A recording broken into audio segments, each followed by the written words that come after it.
دا د کونړ ولایت اندرلچک سیمه ده او دلته د زلزله ځپلو لپاره بېلابېل خدمات ترسره کیږي.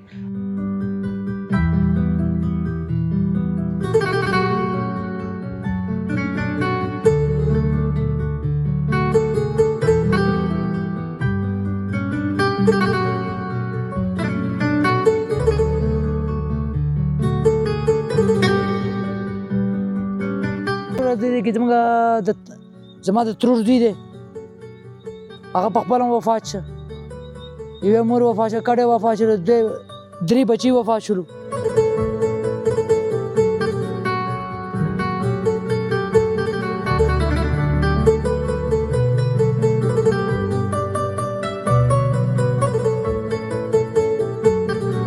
تاسې زما تر شا دغه بیروبار او دغه رش ګورئ دا ټول هغه خلک دي چې د زلزلې له امله زیانمن شوي دي.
سلامونه ستړي مو شه، وخت مو په خیر. لکه څنګه چې موږ دغه څو ورځې د یوې غمیزې شاهدان وو. غمیزه دا وه چې د کونړ ولایت یوې خونړۍ زلزلې ولړزاوه چې په دې ځای کې موږ ډېر شهیدان لرل، ډېر ټپیان مو لرل. په همدې خاطر ګڼ شمېره هېوادوال راغله، دلته یې خپل خدمات وړاندې کړه، له دې خلکو سره مرسته وکړه. تاسې زما تر شا دغه ځای ګورئ، ځینې شنې خیمې لګېدلې، ځینې سپینې خیمې لګېدلې دي. دا د کونړ ولایت اندرلچک سیمه ده او دلته د زلزله ځپلو لپاره بېلابېل خدمات ترسره کیږي. په دې سپینو خیمو کې خلک اوسېږي. د همدې ځای خلک چې کورونه یې ړنګ شوي دي هغوی دپاره دغه د ځانګړی کیمپ جوړ شوی دی او دغه شنې خیمې چې ښکاري په دې خیمو کې نو خیریه موسسات خپل فعالیتونه کوي چې د هغې له جملې د افغان ځوانانو خدماتي موسسې روغتیایي ټیم هم په همدغه ځای کې په فعالیت بوخت دی چې تر څو خپلو هېوادوالو ته غوره صحي خدمات وړاندې کړي. نو دې کیمپ ته به داخله هم ورځو، د دې کیمپ ځینې شاټونه دي هغه هم در سره وګورئ، ملتیا مو وکړئ.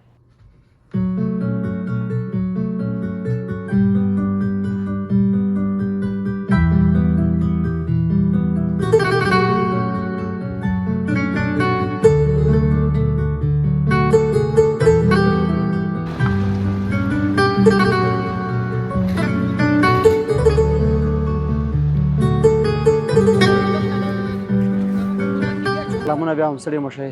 موږ بالاخره د لچک کلي ته راورسېدو. هغه کیمپ مخکې ما په خپلو خبرو کې یادونه کړې وه چې دغه کیمپ جوړ شوی دی، روغتیایي خدمات هم پکې وړاندې کېږي. د دې تر څنګ هغه سپینې خیمې د خلکو دي چې هغوی کورونه په دې زلزله کې وران شوي دي او شدیدې مرستې ته اړتیا لري. نو زه هم دغه کیمپ ته راورسېدم، دغه ځای انځورونه به هم د ډرون انځورونه هم وګورو. تاسې زما تر شا دغه بیروبار او دغه رش ګورئ، دا ټول هغه خلک دي چې د زلزلې له امله زیانمن شوي دي او په دې ځای کې د مرستو لپاره ناست دغه کوم خیریه بنسټونه چې راغلي، کوم خیریه موسسات چې راغلي دي، دوی ورسره په دغه ځای کې مرسته کوي. یوه یادونه باید وکړم په دغه ناورین کې چې چا هم مرسته کړې ده له خپلو هېوادوالو سره ولاړ دي څنګ په څنګ، هغوی ډېره مننه، خدای دې ډېر اجر ورکړي، ځکه په سخت وخت کې خپلو هېوادوالو ته لاس ورکړ. نو راځئ دغسې به وړاندې ځو، له ځینو خلکو سره د دې ځای د اوسېدونکو سره به مرکې هم کوو، ملتیا مو وکړئ.